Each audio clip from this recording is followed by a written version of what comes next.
Over 80% of new businesses fail within 18 months. Think about that. You launch, you grind, and for most, it's over before you even hit year 2. Why? Because most founders never build a clear path to their first real win. Not just any win, but the kind that proves your concept, validates your market, and brings in actual revenue. What if I told you there's a repeatable strategy to beat those odds?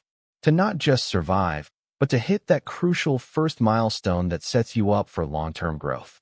We're talking about getting your first customer, your first $1,000 in revenue, or even your first successful product launch. This isn't about magical growth hacks, but a structured approach that top operators use. In this video, we're going to break down the exact playbook. We'll go from zero to that critical first win, looking at specific examples and the steps you need to take. In October 2023, Patrick Dixon reminded us that a business strategy is essentially a course of action supporting entrepreneurs in hitting specific goals. But what does that actually look like on the ground? And more importantly, how do you go from a blank slate with an idea to actually executing that plan? Because let's be honest, everyone can talk about strategy, but putting it into practice, especially when you're just starting out, is where things get real. Today, we're diving into the nitty-gritty of getting that first, critical step done, whether it's your first customer, your first product launch, or your first funding round. We're going to break down how to create the kind of foundational blueprint that articles published as recently as March 2024 call crucial for long-term success. It's like charting a course, not just guessing where the wind will take you. We'll look at the smart long-term choices highlighted in a June 2025 guide on business strategy, exploring how to define your starting point and, critically, where you actually want to end up. This isn't about magical thinking. It's about the deliberate, step-by-step process that successful founders use to turn an idea into a tangible outcome. So, let's talk about how to get your first. This do more, faster mentality, as venture capitalist Brad Feld coined it in the early 2010s to describe the lean startup approach, works brilliantly when you're in discovery mode, iterating rapidly to gather crucial data and validate hypotheses. But what happens when you've successfully navigated that initial chaos and achieved product-market fit? This is precisely where many founders, even those with incredible early success, begin to stumble. As leadership expert Ryan Vaughn points out in his April 29th article, Inside Out Leadership, the transformation from an enthusiastic, hands-on founder to a strategic CEO is not merely an evolution, but a critical metamorphosis. Early founders are often amateurs in the best sense, fueled by raw enthusiasm, relentless hustle, and an almost singular focus on the product. However, sustainable scalability and long-term organizational health demand a fundamentally different style of leadership. Dan Quiggle, founder and CEO of the Quiggle Group, eloquently articulates this challenge. Your initial strengths, that singular vision, the ability to personally troubleshoot every problem, and a deep technical understanding, are absolutely perfect for getting a nascent idea off the ground and gaining initial traction. Yet, these very qualities do not inherently scale with a larger, more complex organization of 50, 100, or even 500 employees. You suddenly face exponentially higher visibility, far greater stakeholder expectations from investors like Andreessen Horowitz to your burgeoning team, and a significantly smaller margin for error. Consider the stark reality faced by R.J. Dournay, former CEO of COSI. He recounted in a revealing Wall Street Journal article that he naively expected a few months under the radar after officially taking the CEO mantle. Instead, a major shareholder confronted him with a strategic challenge not 5 minutes after the announcement. Zero grace period. The Vistage staff's November 10, 2025 article, From Founder to CEO. The crucial leadership transition powerfully drives home this point. It's less about a title change and more about a profound mindset shift. You are no longer merely building. You are now leading a complex system designed to build and innovate. This demands mastering your first true leadership role by establishing crystal-clear strategies, delegating effectively, and empowering others. Here's the thing. Once you've achieved that crucial product-market fit, the game changes. That do more, faster mentality, while great for initial validation, now needs to evolve. Mark Protus, a former Forbes Council's member with 30 years of leadership expertise, highlighted this on November 15, 2024. He notes that success odds for first-time CEOs surge when they shift from being a hands-on problem solver to a leader who sets crystal-clear priorities. You're no longer the one doing everything. You're the one defining what needs to be done. This means mastering effective delegation. Samantha Davis of Crime a Labor 8 advises new managers to become a multiplier, focusing on inspiring and enabling their team rather than just personal tasks. Think about that. It's about empowering your team to hit those objectives you've clearly laid out. I saw this firsthand with a friend who founded an AI-driven logistics startup. He was coding every feature, talking to every client. After their Series A, his investors, led by Kleiner Perkins, basically forced him to hire a VP of engineering.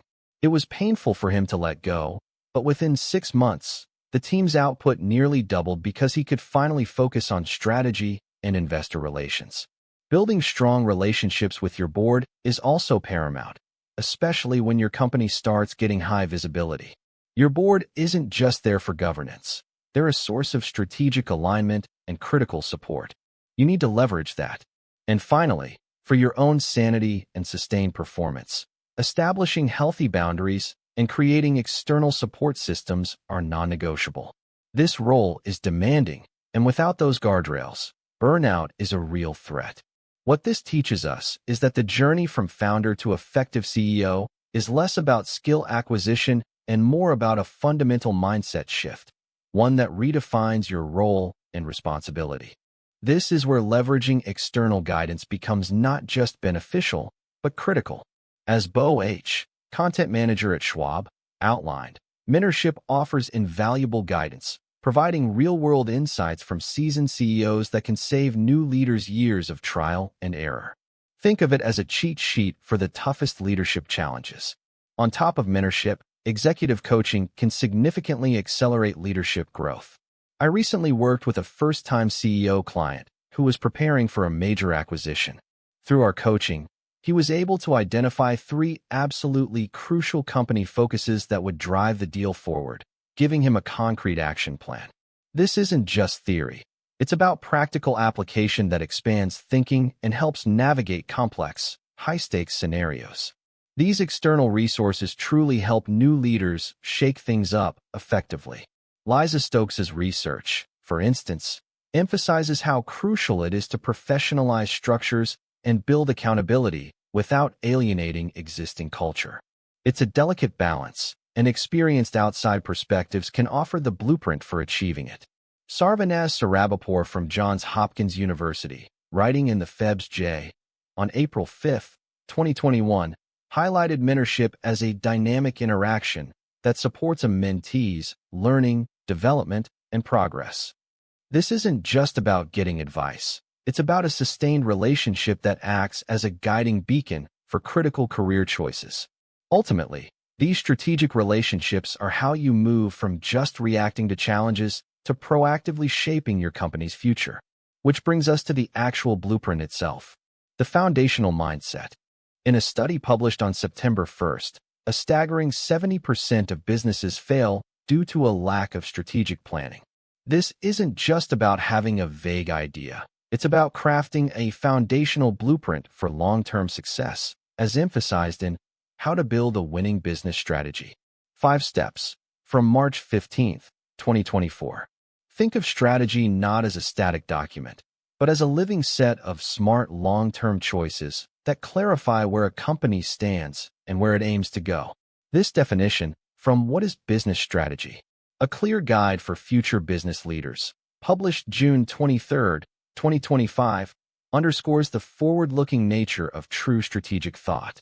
It involves defining a course of action or set of decisions that empower entrepreneurs to hit specific business goals, according to an article from October 20, 2023. This isn't just about setting targets. It's about the deliberate path to get there. As futurist Patrick Dixon wisely stated, business is worthless unless there is first a strategic vision. This highlights that without a clear, inspirational vision for the future, whether it's 3, 5, or 10 years out, as Funding for Good discusses from their February 27, 2023 insights working with dozens of organizations. All the operational efficiency in the world won't steer you in the right direction. It's about shifting from a reactive mindset to a proactive one, anticipating challenges instead of just responding to them. This foundational mindset of strategic planning is exactly what sets the stage for succession done right, paving the path for the next leader.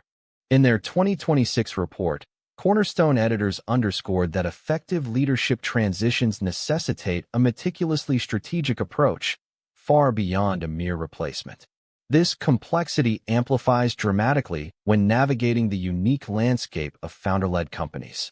Liza Stokes, a prominent partner at executive search firm JM Search, elaborated on December 13, 2024, on the distinct challenges inherent in replacing these visionary founder CEOs. While a deeply embedded, often cult-like, culture is frequently integral to a founder's initial success and identity, Stokes judiciously observes that reaching the next level of growth frequently demands a new leader willing to shake things up, introducing fresh perspectives and innovative operational methodologies. Consider the sobering data presented in the Family Business Review. Over 30% of family businesses successfully transition to a second generation, yet a drastic plummet sees only 12% make it to the third. This steep drop-off, often attributed to a failure in succession planning and resistance to external innovation, vividly underscores the profound difficulty of effectively passing the torch.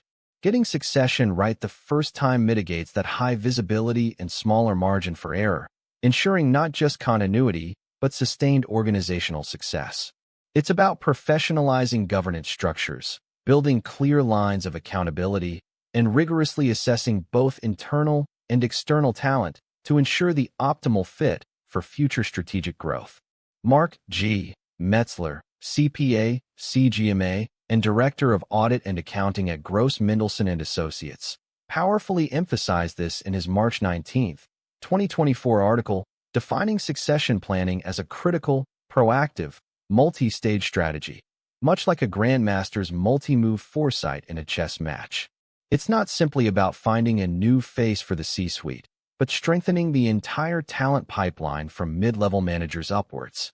What this teaches us is that the best leaders aren't just adept at building successful enterprises, but also at meticulously building the foundational framework for what comes next, long after their own departure.